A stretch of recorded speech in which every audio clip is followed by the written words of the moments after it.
Right, MA final year students, time for Birches, the most anthologized poem of Robert Frost. कोई भी anthology नहीं है American literature की और द 20th सेंचुरी लिटरेचर की जो बर्चेस के बिना हो. Okay, it's one of the most important poems of the 20th century. Okay, so birches birches पेड़ होते हैं बेटा, बहुत सुंदर बर्फ़ों के पेड़ होते हैं. एंड एक बड़ा ब्यूटीफुल पेस्टोरल पोएम आपके सामने है कि it's a contrast between the youngsters or the children of the villages versus the youngsters or young people or children of the cities. तो भाई सिटीज़ के तो जो बॉयज़ हैं एंड गर्ल्स हैं उनके पास खेलने के अपने मनोरंजन के बहुत शानदार साधन होते हैं. व्हाट अबाउट विलेजेस, गांव के पेस्टोरल लोगों के क्या होते होंगे. He said, when I see birches bent to left and right across the lines of straighter, darker trees, तो he is going through a path और बिल्कुल स्ट्रेट स्ट्रेट लंबे लंबे डार्क डार्क बिल्कुल गहरे शेड्स वाले ट्रीज खड़े हुए हैं और उनके बीच में बर्चेस जो हैं उनकी जो डालें हैं वो रोड की तरफ, जो बीच में रोड जाती है, जो बीच में पाथ जाता है, उसके बीच में वो उस वहाँ पर उसकी वो जो झाड़ है उसके जो उसके जो ब्रांचेस हैं वो बाकी बाकी पेड़ बिल्कुल सीधे हैं और इसकी इनकी ब्रांचेस नीचे झुक रही हैं जो रास्ते की तरफ. Across I like to think some boys been swinging them. तो कहते मुझे बहुत अच्छा लगेगा, मैं सोच तो रहा हूँ कि कोई लड़का इन पे झूल रहा होगा गांव का और ये सच भी हो, मज़ा आएगा, तब अच्छा लगेगा. But swinging doesn't bend them down to stay as ice storms do. और फिर कहते हैं कि अरे ये तो they have been bent forever. तो बच्चा एक स्विंग करेगा अगर उनके ऊपर तो वो हमेशा के लिए तो बेंड नहीं हो जाएंगी. आइस स्टॉर्म्स, जब आइस स्टॉर्म आता है, जब ज़ोर से बर्फ़ पड़ती है तब ऐसा होता है. Often you must have seen them loaded with ice in a Sunny winter morning. कई बार आपने देखा होगा कि कैसे बर्चेस की जो डालें हैं वो ज़बरदस्त बर्फ़ से ढकी होती हैं विंटर मॉर्निंग में आफ्टर अ रेन. ओके, बरसात के बाद they click upon themselves as the breeze rises. Click मतलब होता है बेटा, आपने कभी ये वाला कोई ज़रूरत नहीं है कि हम अमेरिका जाएं और इंग्लैंड जाएं इस ब्यूटी को महसूस करने के लिए. हम हिमालय जाके भी इस खूबसूरती को महसूस कर सकते हैं कि वो जब बर्फ़ इंटेंसिटी से उनको पकड़े रहती है और फिर धीरे धीरे जब वो सनराइज़ होता है तो वो गलती है. जब वो गलती है तो वो या तो खुद क्रैकिंग आवाज़ करती है या फिर वो उसकी जो ट्विग्स हैं उनको तोड़ती है, तो वो आवाज़ आती है क्या कहते हैं, क्लिकिंग की. They click upon themselves as the breeze rise. जैसे हवा चलनी शुरू होती है तो भारी बर्फ़ और वो डाल हिलती है तो वो डाल टूटने लगती है, उसकी क्लिकिंग की आवाज़ आती है. They click upon themselves as the breeze rises and turn many coloured. They turn many coloured means बेटा कि देखिए वो जैसे डाल है वो क्या कहते हैं डार्क ब्राउन है, उसके अंदर बर्फ़ पड़ गई है तो वो हल्की रेडिश उसमें हिंज ह्यू आ जाता है, तो अजीब अजीब बहुत सारे कलर्स की हो जाती है. As the stir cracks and crazes their enamel. क्योंकि वो जो स्टर है, वो जो हवा है वो क्रैक कर देती है उनके उनके उन डालों को. और क्रेजेस मतलब वो उसको क्रेज का मतलब होता है रब करना. उनके इनामल, उनका जो ऊपर का हिस्सा है, ऊपरी जो स्किन है, उसको वो रब करती है तो वो अंदर से उसके अलग अलग डिफरेंट डिफरेंट कलर्स दिखाई देते हैं उस डाल के. Soon the sun's warmth makes them shed crystal shells. और जैसे जैसे सूरज बढ़ेगा, जैसे जैसे सूरज की रोशनी बढ़ेगी तो क्या होगा बेटा, छोटे छोटे ब्यूटीफुल डायमंड्स क्रिस्टल्स जैसे छोटे छोटे टुकड़े बर्फ़ के नीचे गिरेंगे. Shattering and avalanching on the snow crust. नीचे जो बर्फ़ जम गई है उसके ऊपर शैटरिंग तेज़ आवाज़ करते हुए. एंड एवलांचिंग मतलब जैसे एवलांच होता है ना, जो बर्फ़ का एक बहुत बड़ा टुकड़ा जो पहाड़ों से नीचे गिरता है उसे एवलांच कहते हैं. तो ये कह रहे हैं वो छोटे छोटे टुकड़े ज़ोर से आवाज़ करते हुए नीचे वाली बर्फ़ पे गिरेंगे जब सूरज उगेगा तो. Okay, such heaps of broken glass to sweep away you'd think the inner dome of heaven had fallen. और कहते हैं कि विंटर्स में इतने बड़े बड़े ढेर लग जाते हैं बर्फ़ के टुकड़ों के, जैसे कि कोई कांच के टुकड़ों का ढेर लग गया हो. और इतना चमकीला, इतना खूबसूरत वो होता है कि देख के आपको लगेगा जैसे कि हेवन का अंदर का जो गुंबद का हिस्सा है वो गिर पड़ा है नीचे. All crystalline beautiful diamond sparkle वाला. Okay, they are dragged to the विदन bracken by the load and they seem not to break.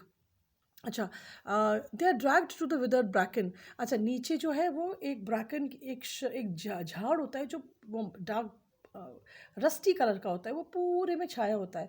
तो वो जो बर्चेस के पेड़ हैं जिस पे बच्चे झूल रहे थे या जिन पे बर्फ़ वो हो गई थी, लद गई थी, वो धीरे से वो जो बर्चेस के जो डाले हैं वो ब्रैकन तक, मतलब जो नीचे झाड़ी उगी है उस तक जाके झूल गए हैं, झुक गए हैं। Okay, and they seem not to break, और उनमें इतना लचीलापन है कि वो टूट नहीं रहे हैं। सिंबॉलिक मीनिंग, आप उसके ऊपर बर्फ़ लद गई है, उसको अत्याचार कर रही है, लेकिन वो झुक गया है लेकिन टूटा नहीं।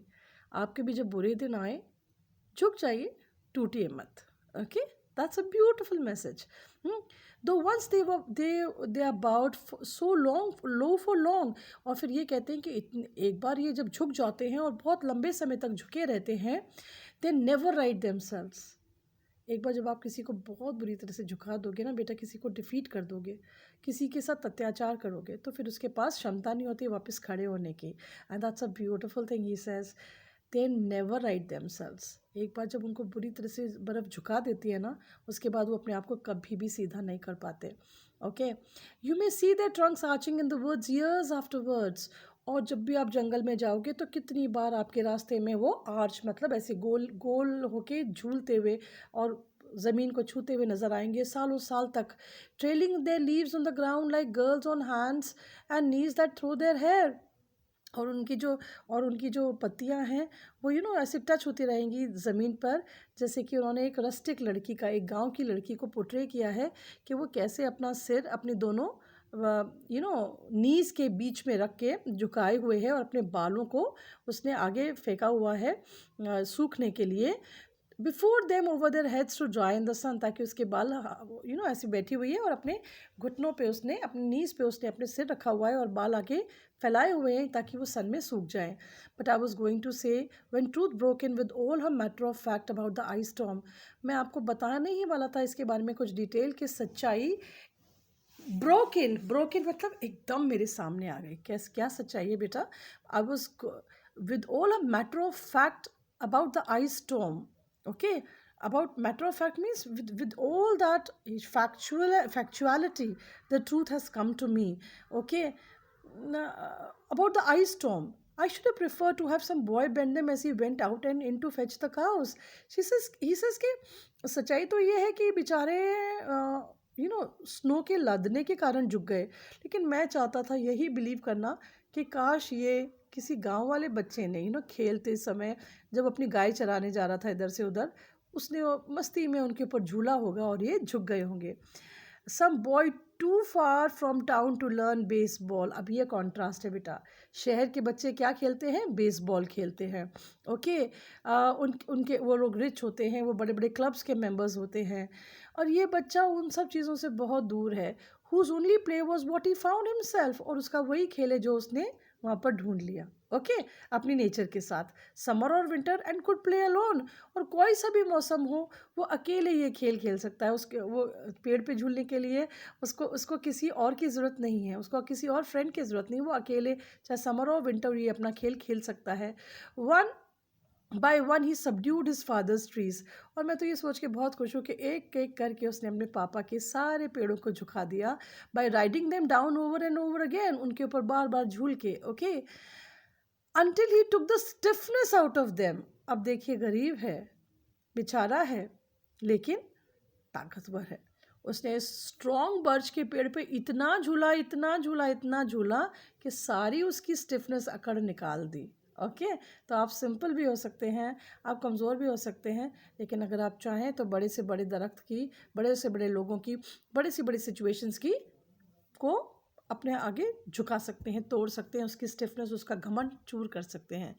And not one but hung limp, not one was left for him to conquer, एक भी नहीं था जो कि ऐसा टूटी डालों वाला ना हो, झुकी हुई डालों वाला नहीं हो, एक भी पेड़ नहीं बचा था जो उसके लिए कॉन्कर करने के लिए बचा हो। He learned all there was to learn about not launching out too soon. Beautiful. I will अगर मेरा ये वीडियो यहाँ पर बंद हो जाता है, मेरा फ़ोन अगर बंद कर देता है, तो मैं आपको इसको आगे जब कंटिन्यू करूँगी तो ये सारे सिंबॉलिक लाइंस और वापस बताऊँगी। He learn all there was to learn about not launching out too soon. जब वो झूलता था ना पेड़ पे बेटा, तो उसको पूरा बैलेंस बनाना पड़ता था कि जब वो कूद के उसको पकड़ रहा है डाल को और फिर झूल रहा है, तो पूरा प्रिसिशन चाहिए टाइम का, कि ऐसा ना हो कि डाल हाथ से छूट जाए और वो नीचे गिर जाए। तो उसने इस वाले खेल में सीखा कि बिल्कुल जल्दी से कोई छलांग ना लगाओ, बिना प्रिपरेशन के कोई छलांग ना लगाओ, बिना प्रिपरेशन के कोई स्टेप आगे मत लो, and so not carrying the tree away clear to the ground. और इतना बैलेंस आपकी ज़िंदगी में रहे, इतनी बैलेंस आपकी छलांग में रहे कि ऐसा ना हो कि आप पूरा का पूरा पेड़ ही नीचे गिरा दें। इन द सेंस आपका कोई भी एफर्ट इतना इतना स्ट्रेनुअस ना हो कि आप उसके स्ट्रेन के नीचे दब जाए। हमेशा उसमें एक प्रिसिशन हो, आपके हर एफर्ट में एक बैलेंस हो। Okay, he always kept his poise to the top branches. और बहुत इंपॉर्टेंट है कि जब वो चढ़ता हुआ चला जाता था ऊपर इन ब्रांचेस के ऊपर, तो वो बिल्कुल बैलेंस रखता था कि कहीं नीचे ना गिर पड़े। Okay, climbing carefully with the same pains used to fill a cup up to the brim and even above the brim। वो तो ऊपर चढ़ने में इतना प्रिसिशन रखता था जैसे कि शहर के लड़के बियर की अपनी ग्लासेस को भरने में अपनी पूरी प्रिसिशन रखते हैं कि कहीं वो ब्रिम से यानी कि उसकी किनार से नीचे ना गिर जाए। मतलब उसको बहुत अच्छी तरह से वो भरना सीख जाते हैं। देखिए अब दोनों का कॉन्ट्रास्ट है। Then he flung outward feet first with the swish kicking his way down through the air to the ground.